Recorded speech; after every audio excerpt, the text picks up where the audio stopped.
Bonjour et bienvenue à tous dans ce tout premier épisode, Les mots qui élèvent.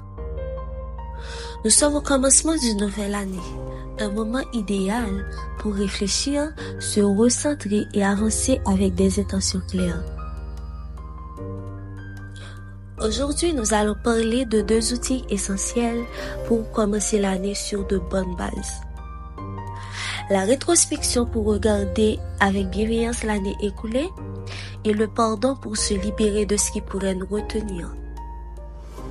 Je vous invite à prendre ce moment comme une pause, un temps pour vous, où nous allons ensemble explorer ces thèmes avec douceur et profondeur. La rétrospection, un regard bienveillant sur le passé. Pourquoi c'est important? Prendre le temps de regarder en arrière, ce n'est pas se juger ou se blâmer, mais comprendre notre chemin. C'est reconnaître ce qui nous a construit, nos réussites comme nos défis. Alors, qu'est-ce qui t'a rendu fier cette année? Quels moments ont été difficiles mais t'ont permis d'apprendre ou de grandir? Quelle relation ou situation mérite peut-être plus d'attention ou d'ajustement cette année? Je vous invite, mes très chers élevés, à prendre un moment pour vous et à réfléchir à ces trois aspects de votre année passée. Si vous le pouvez, prenez ce carnet ou une feuille et notez une réussite ou un moment heureux. Pensez à quelque chose dont vous êtes fier. Cela peut être un grand accomplissement ou un simple moment de joie qui a illuminé votre année. Une difficulté surmontée ou en cours de travail. Réfléchissez à un moment qui a été difficile pour vous, que vous l'ayez complètement surmonté ou que vous soyez encore en chemin. Reconnaissez votre courage et votre progression. Une chose à laquelle vous êtes reconnaissant. Cela peut être une personne, un événement ou même un petit détail du quotidien qui vous a apporté du réconfort ou de la joie. Prenez le temps de vous arrêter sur ces trois points. Ce simple exercice peut vous aider à voir combien vous avez avancé, même si parfois cela ne semble pas évident. Chaque petite reconnaissance est une lumière sur votre chemin. Le pardon, c'est un acte de libération.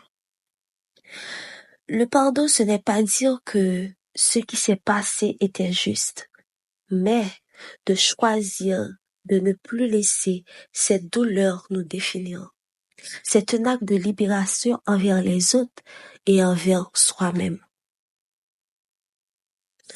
Parfois, le pardon le plus difficile est celui qu'on doit s'accorder. Pardonner les erreurs, les moments où on aurait aimé faire mieux, mais on est humain. Donc, on doit accepter. Pardonner, ce n'est pas oublier ou excuser, mais lâcher prise sur le ressentiment. Cela peut nous permettre d'aller de l'avant plus léger. Imaginez-vous que chaque rancune ou regret est comme un poids que vous portez dans un sac. Le pardon, c'est poser ce sac à terre et choisir de marcher librement. Si vous le souhaitez, prenez un moment pour vous. Répétez. Je choisis de pardonner. Je me libère de ce qui m'alourdit. Je choisis de me pardonner. Je me libère de ce qui m'alourdit. Faites-le à voix haute ou dans votre tête à votre rythme. Après avoir réfléchi au passé et laissé ce qui ne vous sert plus, regardons vers l'avenir. Quelles sont vos intentions pour cette nouvelle année? Peut-être est-ce simplement d'avancer avec plus de sérénité, de cultiver la gratitude ou de vous écouter davantage.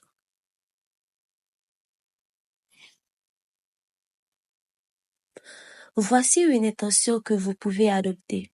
Si elle vous parle, je choisis la lumière, l'amour et la paix dans tout ce que je fais cette année. Je choisis la lumière, l'amour et la paix dans tout ce que je fais cette année. Merci d'avoir partagé ce moment avec moi. Chaque pas compte dans ce voyage.